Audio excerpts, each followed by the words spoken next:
senang sekali ya bisa berada di tempat ini. Dan saya bersyukur sekali kalau hari ini, perkenalan dulu ya. Nama saya Albert. Hari ini saya banyak membantu di GMS 2 Surabaya Selatan. Saya banyak bertugas di MCC hari-hari ini untuk mendukung juga pergerakan gereja. Jadi saya bersyukur kalau hari ini saya diberikan kesempatan untuk bisa ngisi di tempat ini. Terima kasih buat Pak Liang juga, buat pekerja-pekerja Tuhan yang luar biasa. Senang rasanya walaupun baru ketemu dengan beberapa orang yang baru kenal gitu ya. Tapi kalau tadi saya rasakan, saya bilang tadi sama Pak Rudi ya, kita itu kayak baru ketemu gitu ya. Tapi kayak kita itu sudah kenal lama gitu ya. Saya yakin apa yang membuat semua ini adalah karena kita melakukan satu visi yang sama. Adalah karena kita itu sejalan dan satu jalan dan satu arah yang sama. Itu sebabnya ketika kita bertemu, kita itu langsung bisa enak gitu ketemunya, ngobrol tuh seperti kayak konco lawas gitu ya. Saya yakin orang-orang yang bergerak sama dalam kegerakan yang sama, mereka melihat bahwa kita itu dipersatukan di dalam Tuhan. Dan hari ini saya bersyukur sekali, saya berada di PCM, saya melihat jemaat-jemaat yang antusias. Hari ini saya rindu jemaat Tuhan juga mengerti mengenai tema yang selalu dibawa setiap bulan oleh Gereja Mawar Sharon. Di mana tema pada bulan April ini yaitu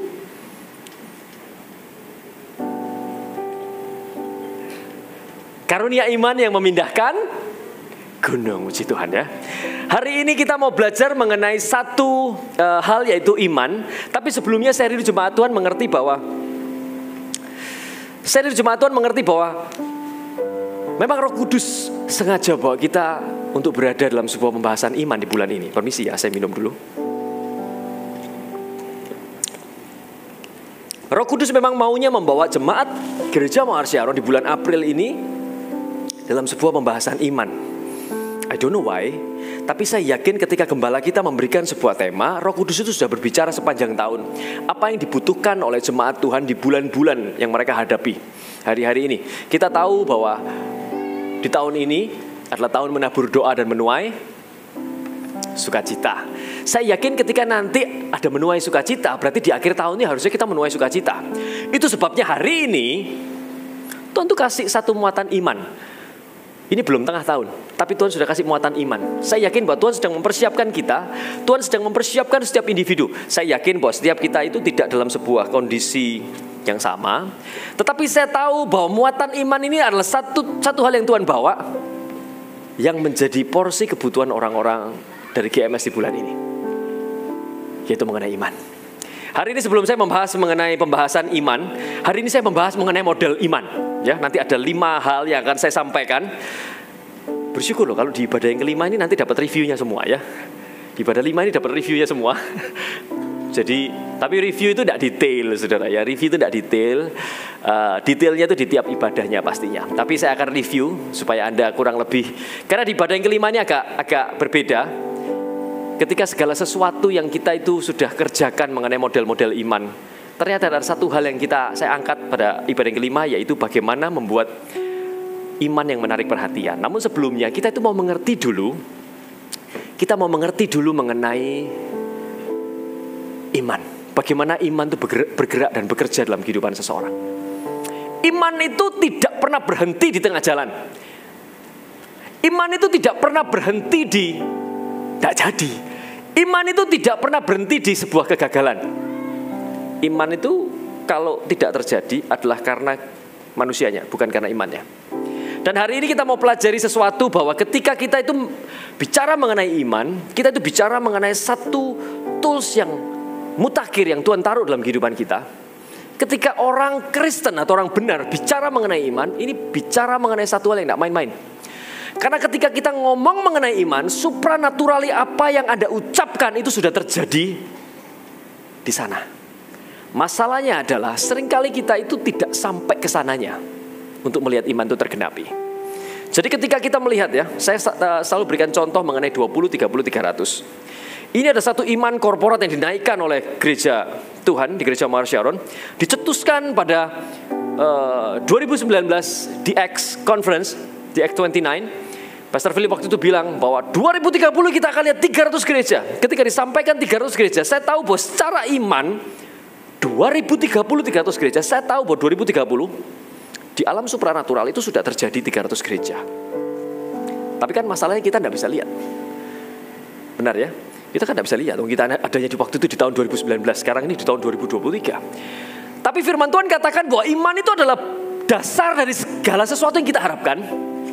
Terus bukti itu berarti satu hal yang nyata.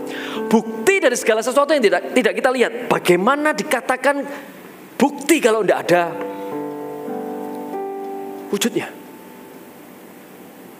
Ketika dikatakan 2030-300, saya tahu bahwa 300 gereja itu sudah terjadi di 2030. Hari ini kalau 2019 itu dikatakan kita beriman bahwa 2030 kita akan lihat 300 gereja. Kan sudah ngomong. Firman Tuhan katakan kalau kita ngomong iman saja itu sudah bukti. Beberapa orang tidak percaya sama buktinya Anda kan, mana bukti tidak ada wujudnya gitu. Nanti 2030 ketika semua itu terjadi, Anda bisa buka rekamannya 2019.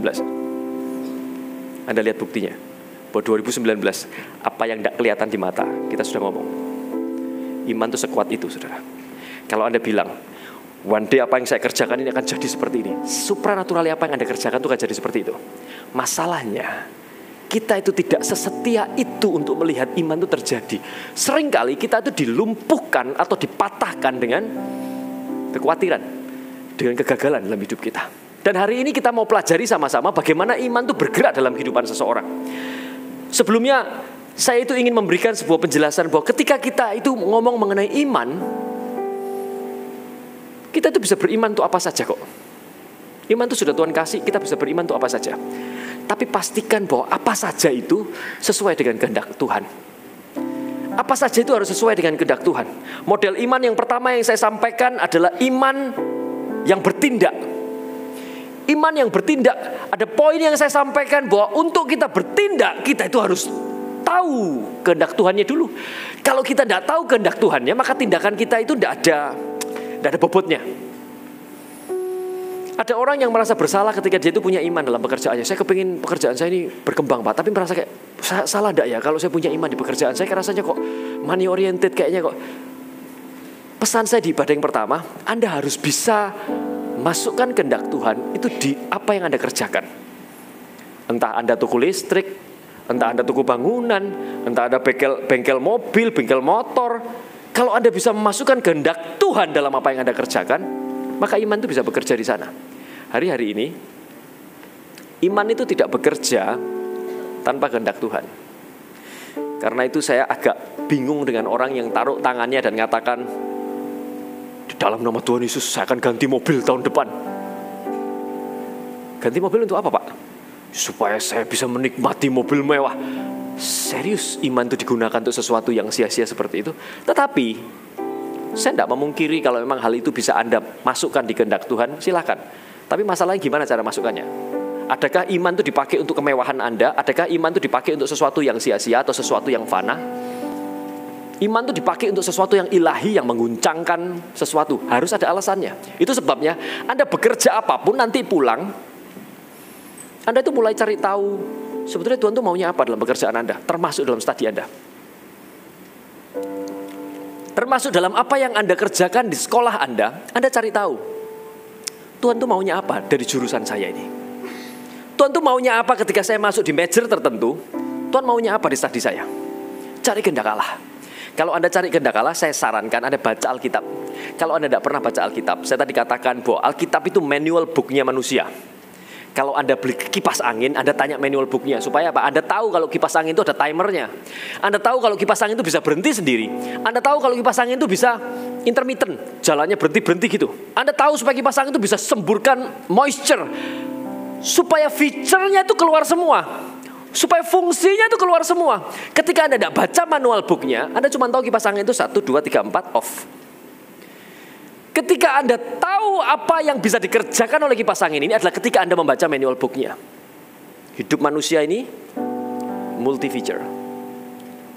Tuhan ciptakan manusia itu luar biasa kompleks. Tapi kalau kita tidak pernah baca manual booknya, tahu dari mana kalau kita itu bisa bergerak dengan iman yang luar biasa? Tahu dari mana? Tahu dari mana kalau ada yang namanya urapan? Tahu dari mana kalau ada hal supranatural yang kita bisa dapatkan? Maka damai sejahtera yang melebihi segala akal itu akan memenuhi hidupmu. Maka damai sejahtera yang tidak masuk akal itu akan memenuhi hidupmu. Semua itu ada di Alkitab. Tapi kalau kita tidak pernah baca, kita tuh cuma tahu manusia itu makan, kerja, minum, tidur, kerja lagi, ibadah, tidur. Kita tidak pernah tahu special feature-nya manusia itu apa. Siapa di sini yang sudah pernah baca Alkitab sampai selesai? Cuma yang di depan aja. Saya encourage setiap Anda untuk mulai baca Alkitab. Ada I Love My Bible ya, ada I Love My Bible. Kalau Anda ada kerinduan lebih, bacalah lebih dari satu pasal supaya cepat selesainya. Kalau satu hari satu pasal itu suwi sih, tapi ya enggak apa-apa. Kalau memang Anda itu kepingin belajar sesuatu dari I Love My Bible, satu hari satu pasal itu ada arahannya, ada tuntunannya. Tapi ada baiknya bila ada senggang waktu Anda mulai baca, ada double juga di Injil, Anda double di Perjanjian Baru, supaya Anda mengerti mengenai multi feature-nya manusia, mengerti mengenai fungsi-fungsi rahasianya manusia. Karena Anda tidak pernah tahu kan kalau ternyata manusia itu bisa gini ternyata ya. Iman ini adalah satu tools mutakhir yang Tuhan taruh dalam hidup manusia. Ketika Anda ngomong iman, itu seperti Anda melemparkan sebuah sauh atau jangkar itu ke tempat yang tepat. Kayak di pilar yang kuat ini, bang, begitu kuat itu ya, begitu kuat. Jangkarnya itu akan terkait kuat.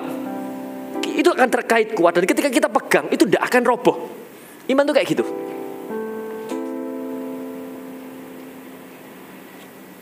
Iman tuh tidak akan roboh ketika kita lemparkannya ke tempat yang tepat, kepada Allah yang tepat. Saya akan jelaskan nanti kepada Allah yang gimana maksudnya yang tepat itu. Allah itu harus bisa memberikan konfirmasi kalau Allah yang kita sembah itu Allah yang ada di akhir hidup kita. Kalau Allah yang Anda sembah tidak bisa mengkonfirmasi akhir hidup Anda, sorry, bukan Allah. Kemarin saya ke Israel, saudara. Saya waktu ke Israel itu, saya bersyukur sekali. Saya paling senang itu di Garden Tomb, di kubur Yesus. Walaupun waktu itu dikasih tahu, nggak usah bingung mengenai posisi dan tempatnya, ini bisa sebelah sini atau geser sendiri. Tapi kalau saat ini ada satu tempat orang mengakuinya sebagai Garden Tomb, kubur Yesus. Waktu saya ke sana, saya tuh senang gitu, saudara. Ketika saya masuk itu ya, kuburnya itu kosong. Kuburnya itu tidak ada isinya, kuburnya itu terbuka. Waktu saya lihat itu, batunya itu loh tidak ada. Anda tahu kan kalau di cerita dongeng-dongeng itu kan ada batunya besar kan? Ya? Kemarin saya ke Israel itu tidak ada batunya. Batu yang bundar itu. Saya merasa batunya itu di BDI itu loh. Dipindah, diangkat, ditaruh BDI itu ya. Di BDI ada batunya, di Israel tidak ada batunya. Ketika saya masuk ke situ itu saya gembira gitu ya. Karena saya dapati bahwa si Tuhan ya, bahwa Tuhan yang saya sembah itu Tuhan yang bangkit, bukan Tuhan yang mati. Kalau Tuhan yang tak sembah itu masih ada di sana, lah repot. Tuhan tuh bilang gini, karena di tempat aku berada, aku pengen kamu pun berada. Kalau Tuhan di kuburan, saudara, kalau Tuhan Yesus masih di kuburan, lah repot, saudara. Terus kita ini mengerjakan iman kita untuk berakhir di kuburan. Tuhan tuh bilang, sorry, di tempat di mana aku berada, kamu pun berada. Next saya sampai, saya tahu saya ketemu Tuhan Yesus di surga, bukan di kuburan. Tuhan kita bukan Tuhan orang mati. Tuhan kita itu hidup. Dan saya bersyukur karena Tuhan hidup, sebab Dia hidup. Ada hari esok, sebab Dia hidup.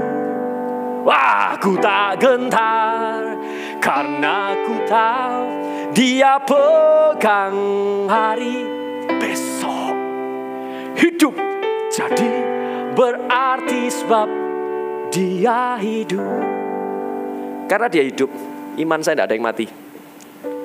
Karena ketika saya menambatkan jangkarnya itu kenanya sama Tuhan. Tuhan itu pegang. Ketika kita punya iman ya, Tuhan Yesus kayak dipegang sama Tuhan Yesus. Ketika Tuhan Yesus yang pegang, saya pastikan Dia tidak akan lepaskan pegangan Anda.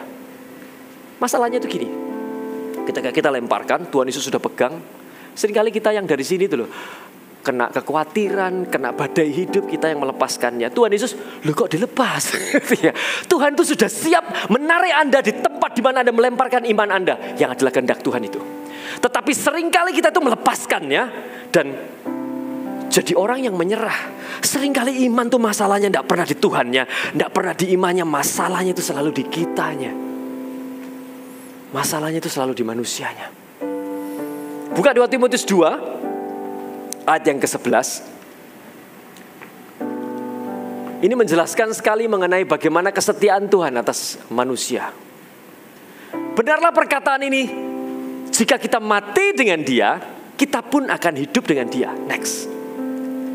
Jika kita bertekun, kita pun akan ikut memerintah dengan dia. Jika kita menyangkal dia, dia pun akan menyangkal kita. Ini satu hal yang berpasangan, ya, pair.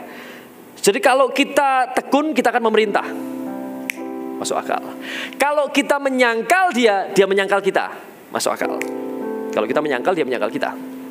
Tetapi di ayat 13 dikatakan, ketika kita tidak setia, harusnya kalau dilihat patternnya A, B, harusnya ketika kita tidak setia, Tuhan tidak setia.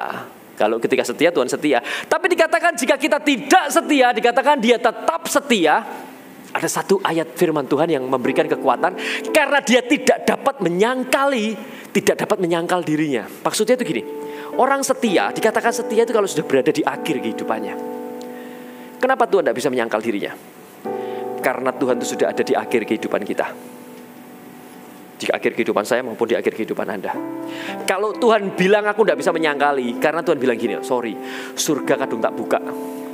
Kalau kamu tidak setia, sorry, surga tetap buka. Buat siapa?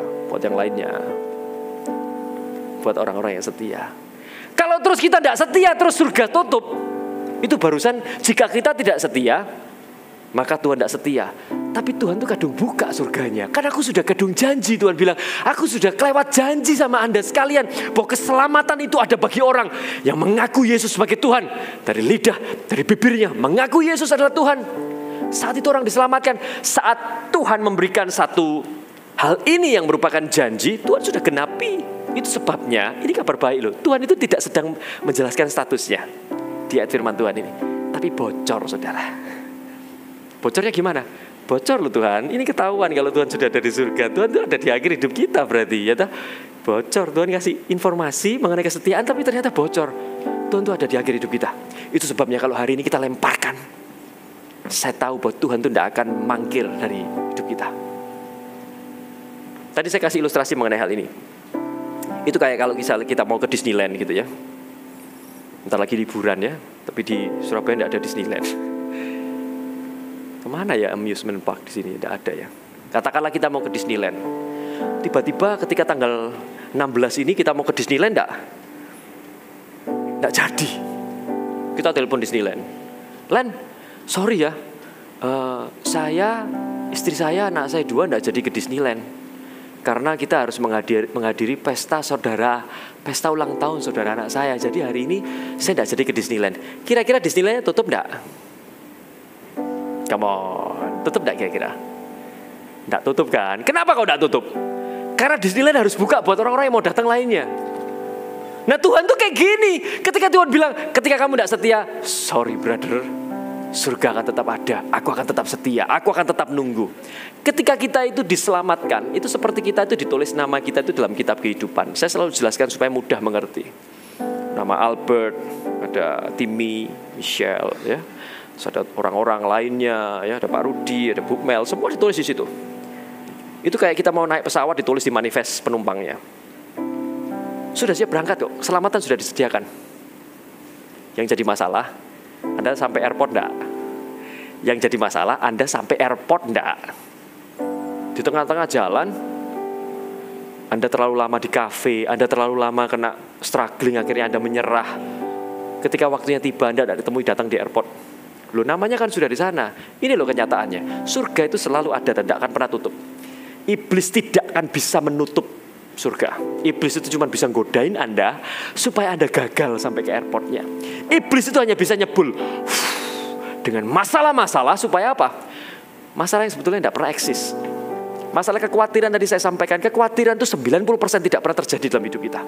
Tapi itu menjatuhkan hidup orang-orang benar. Iblis itu menggocok kita supaya kita tidak pernah sampai di airportnya. Loh, namanya kita sudah ada loh. Namanya kita sudah ada. Surga itu tidak pernah gagal. Keselamatan itu Anda. Tapi kalau Anda gagal setia di akhir, terus Tuhan itu manggil siapa? Johnny. Ada yang nama Johnny tidak ya? Aduh, salah. Ternyata Johnny-nya ada, tapi ya. Ketika Tuhan manggil, tidak ada karena apa? Didapati dia gagal setia. Masalahnya selalu di manusia. Hari ini kita tahu bahwa Tuhan itu tidak tergoncangkan. Hari ini kita tahu bahwa Tuhan itu tidak bisa ditawar. Sorry, keselamatan itu memang sudah ada. Kalau Anda tidak setia, aku akan tetap setia. Itu sebabnya kalau hari ini kita melemparkan iman kita, Tuhan tuh nangkep. Ketika Tuhan nangkep, kita tahu bahwa iman kita itu tidak akan kembali dengan sia-sia. Iman kita itu akan berhentinya pada penggenapan. Dan ketika saya mempelajari hal ini, saya mendapati bahwa Tuhan itu sedang mau menjelaskan sebuah model iman. Ketika saya belajar mengenai iman untuk disampaikan hari ini, tiba-tiba Tuhan mengingatkan dengan tokoh yaitu Nabi Nuh. Ketika saya melihat cerita mengenai Nuh ini, tiba-tiba saya itu membaca di Kejadian 6. Saya melihat Kejadian 6 ayat yang ke berapa tadi? 14 ya.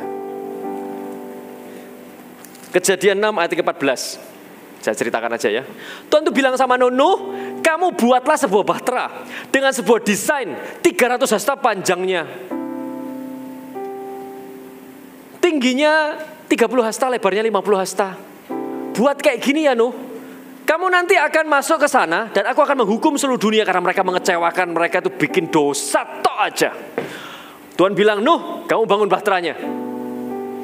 Ketika Nuh menerima mandat ini dari Tuhan, di ayat yang ke-21, Kejadian 6 ayat 21 dikatakan bahwa Nuh melakukan tepat seperti apa yang Tuhan katakan.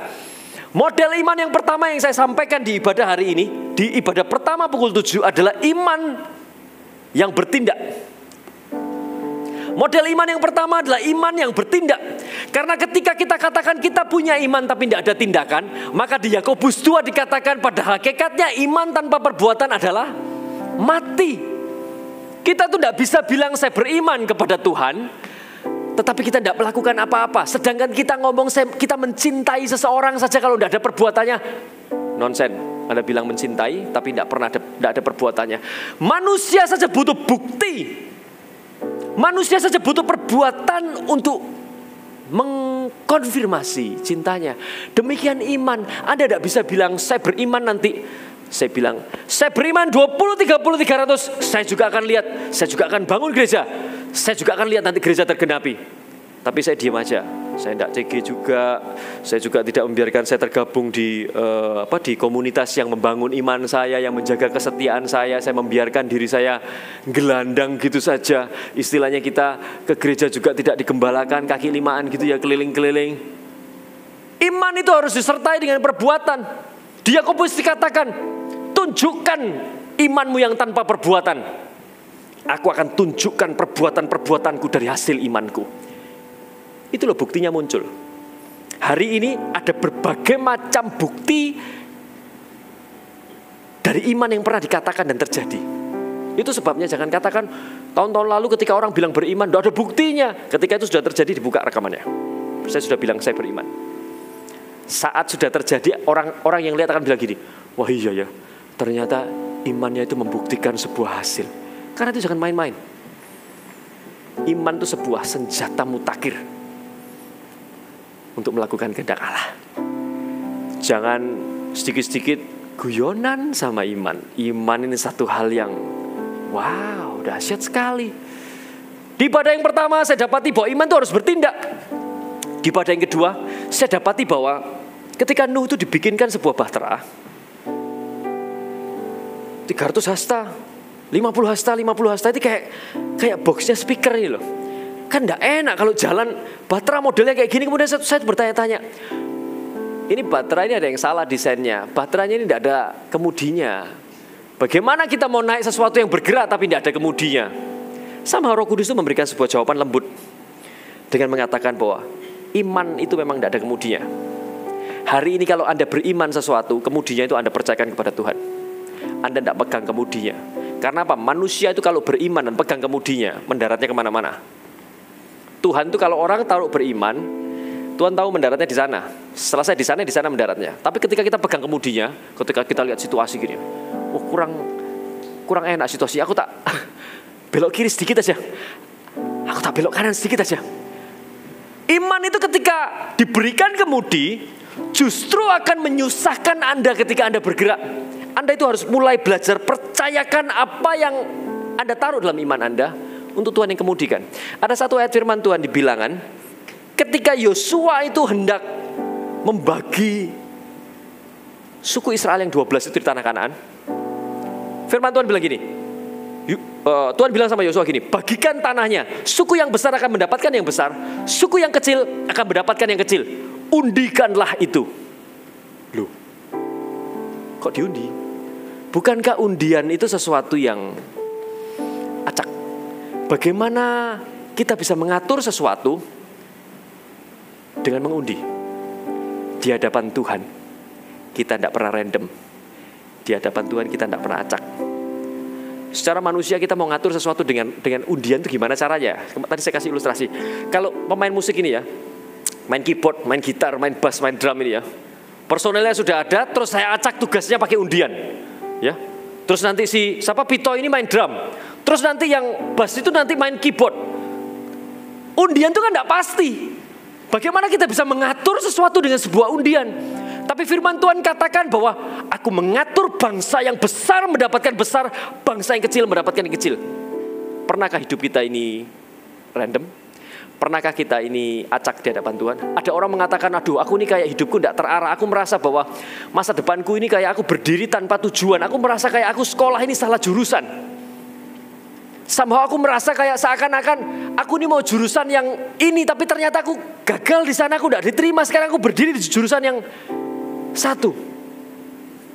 Selama Anda berdirinya di bahtera Tuhan, saya tahu bahwa Anda akan mendarat di rencana Tuhan. Kalau Anda tidak berdiri di bahtera Tuhan, di iman itu, ya Anda bisa mendarat di mana-mana. Iman itu memang tidak ada kemudinya. Kadang kalau kemudi itu ditaruh di tangan kita, mungkin kita tidak pernah lihat penggenapan imannya. Ada satu teman saya ya, waktu sekolah itu, dia itu datang kepada saya dan kecewa luar biasa sama Tuhan. Karena dia itu mau masuk satu jurusan, tapi karena nilai bagusnya itu kurang 1 poin saja, dia tidak bisa ngambil jurusan favoritnya. Wah, dia kecewa, nangis-nangis. Saya bilang, tetap setia saja ya. Kita lakukan, kita tetap sekolah yang benar, tetap sekolah yang terbaik. Akhirnya dia masuk di universitas, dia ikut di salah satu major yang bukan favoritnya dia juga. Somehow ketika dia bekerja, dan sekarang dia sudah lulusnya cum laude. Hari ini dia kerjanya di Google. Hari ini dia kerja di Google di luar negeri, tidak di sini. Terus saya kalau ditanya lagi, loh, apa dia salah jurusan? Apa dia salah jurusan? Apa dia salah belok? Apa dia salah langkah? Manusia berpikir dia salah langkah. Manusia berpikir bahwa Tuhan beloknya salah. Tapi ternyata Tuhan tidak pernah salah ketika belokkan seseorang. Karena itu percaya, ada hal yang masih bisa kita lakukan. Bagian kita itu apa? Kalau sekolah ya bagian kita belajar. Tapi untuk mengarahkan hidup, saya tahu bahwa Tuhan yang mengarahkan hidup kita. Hidup kita tidak pernah random. Iman tanpa kemudi. Model iman yang kedua. Model iman yang ketiga, ketika saya mendapati Nuh itu, saya mendapati ketika kapal itu mendarat, Nuh itu mulai membuka tingkap-tingkap langit dan melepaskan burung. Tujuannya adalah ketika burung itu dilepaskan, kalau burung itu tidak mendapati tempat untuk mendarat, burung itu akan kembali lagi. Benar ya? Jadi tujuannya untuk apa?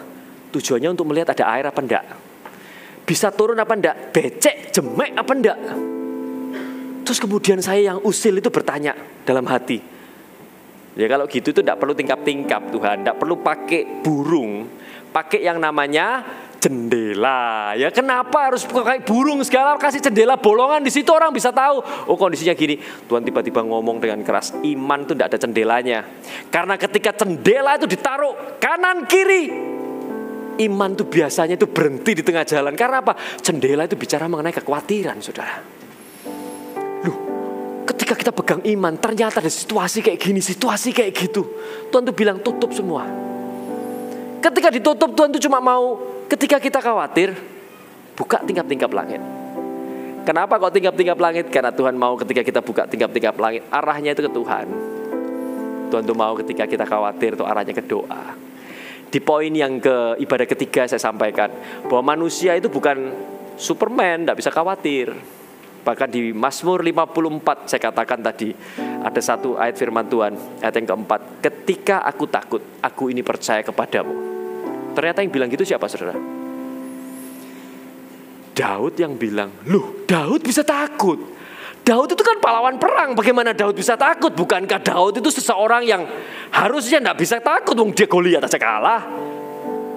Jadi kalau hari ini saudara, Anda kalau khawatir, jenglilah. Katakan kanan kirinya, jenglilah gitu ya. Tapi Tuhan itu menciptakan perasaan khawatir itu bukan Anda itu supaya jatuh dalam kekhawatiran. Tuhan itu menciptakan perasaan khawatir itu bukan supaya Anda jatuh dalam kekhawatiran. Tadi saya kasih ilustrasi seperti ini. Anda pernah tahu ringtone handphone ya? Ringtone handphone itu bisa macam-macam ya. Bisa ada yang lagu rohani, lagu dangdut dan segala sesuatunya. Anda bayangkan ya, ketika Anda itu ada lagu gitu ya.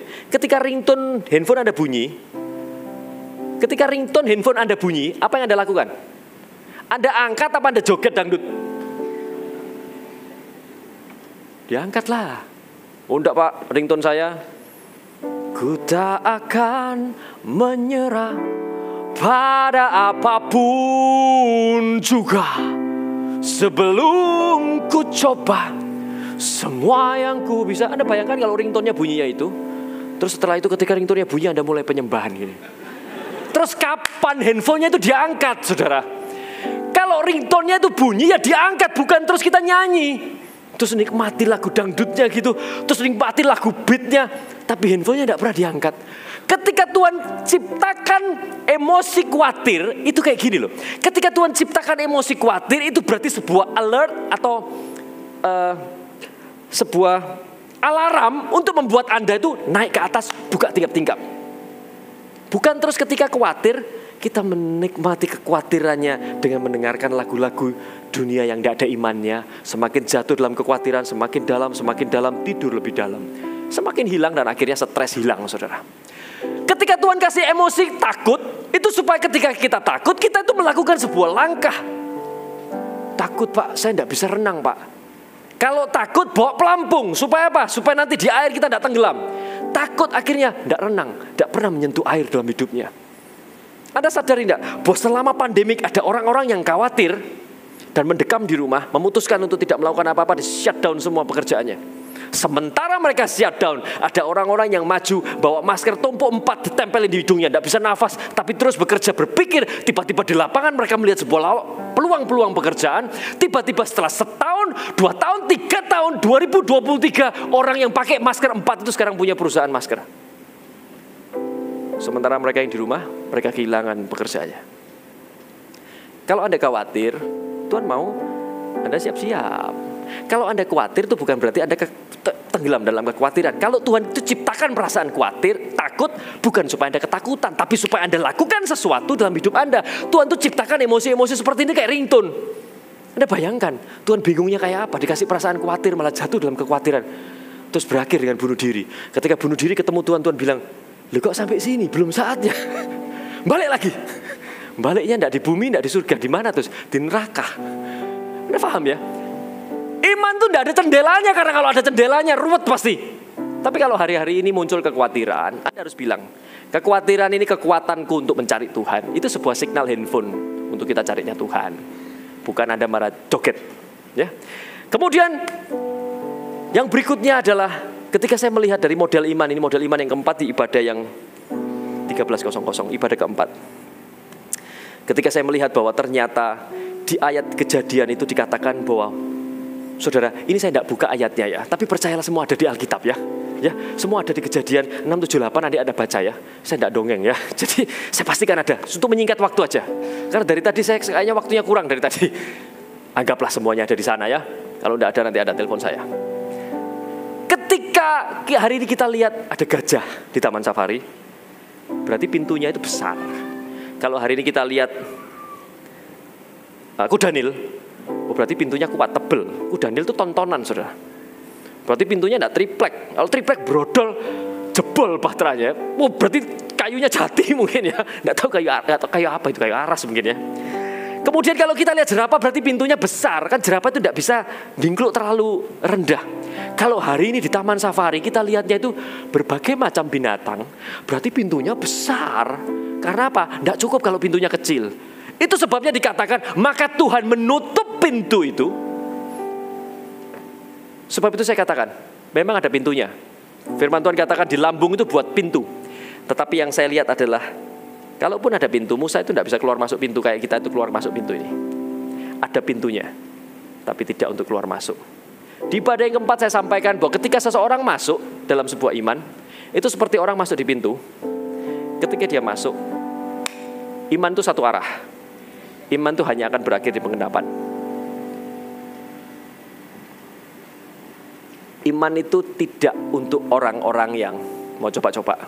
Aku tak coba beriman aja, besok beriman. Hari ini dengar khotbah beriman ya, besok melihat masalah kehidupan, tidak jadi, aku tidak jadi beriman. Ternyata terlalu sukar ya hidup dalam aturan dan rencana Tuhan itu kok menegangkan dan menakutkan, kok kayak terlalu banyak batasannya. Somehow iman itu tidak buat mencoba-coba. Ketika Anda masuk, Anda buang kuncinya, hilang. Dan iman yang terakhir yang saya mau sampaikan,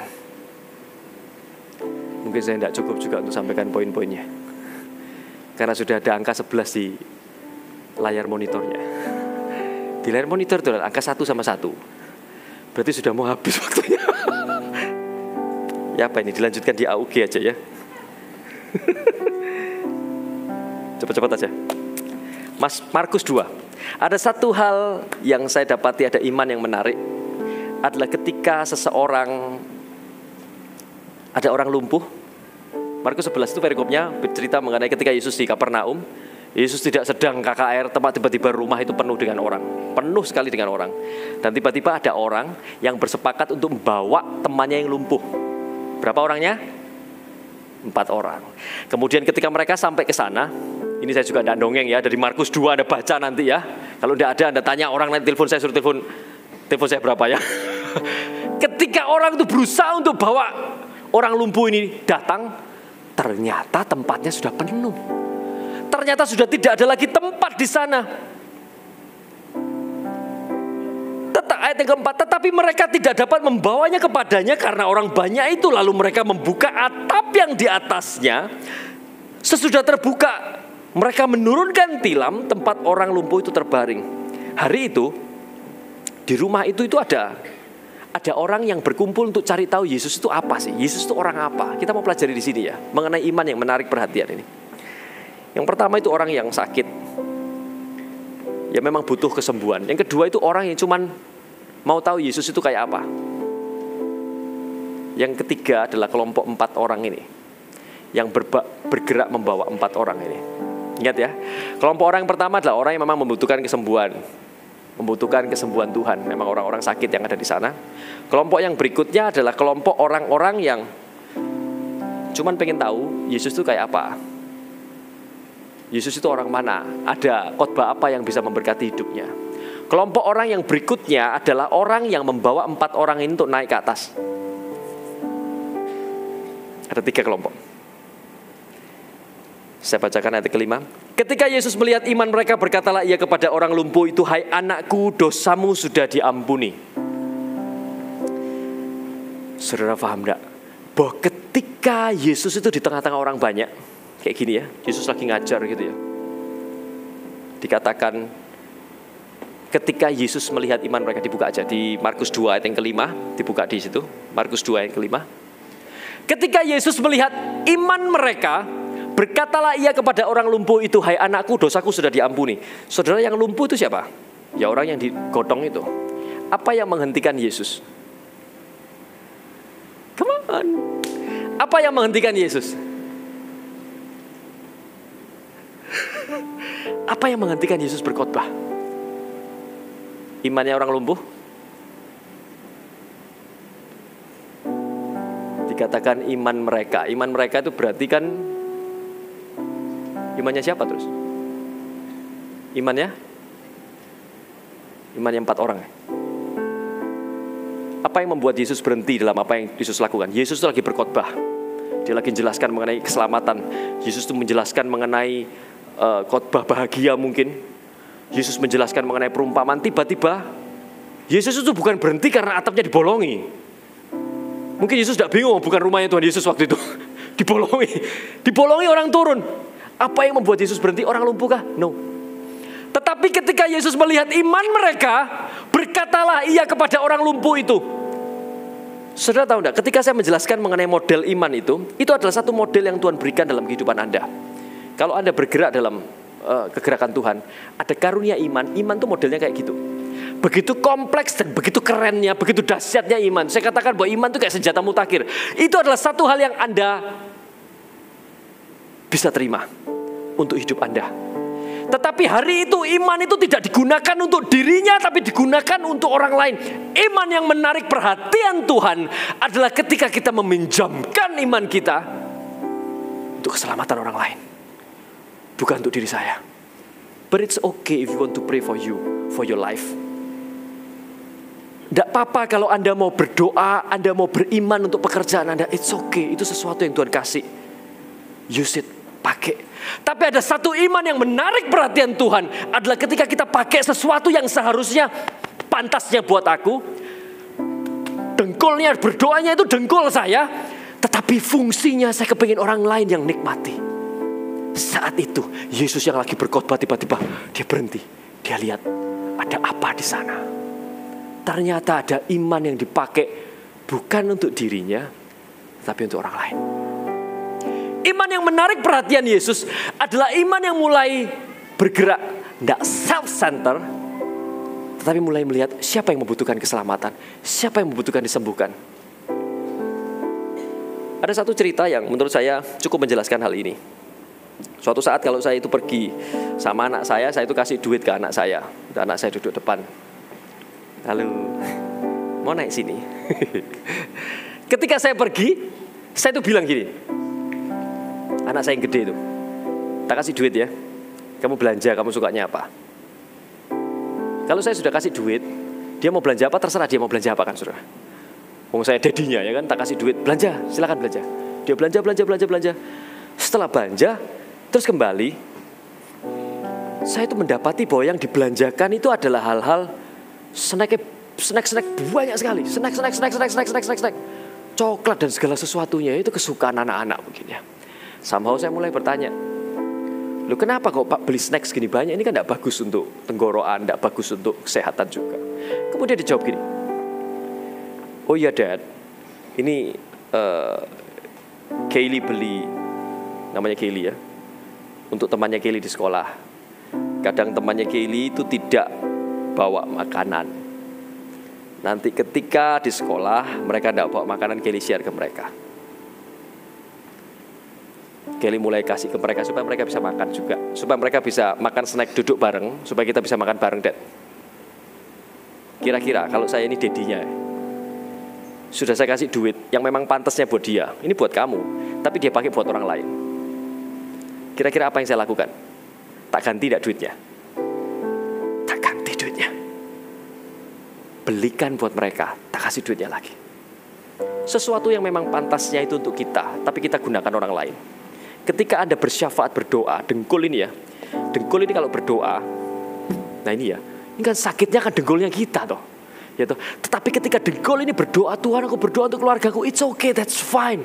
Tapi ketika aku berdoa, Tuhan aku berdoa untuk keselamatan orang yang belum mengenal Tuhan. Aku berdoa untuk papiku, aku berdoa mungkin untuk keluargaku yang belum diselamatkan. Loh, dengkulnya kan dengkulmu, sakitnya kan sakitmu, syarafnya kan syarafmu. Tapi apa yang kamu sampaikan bukan kepentinganmu, tapi kepentingannya orang. Saat itu Tuhan berhenti dari apa yang dia lakukan.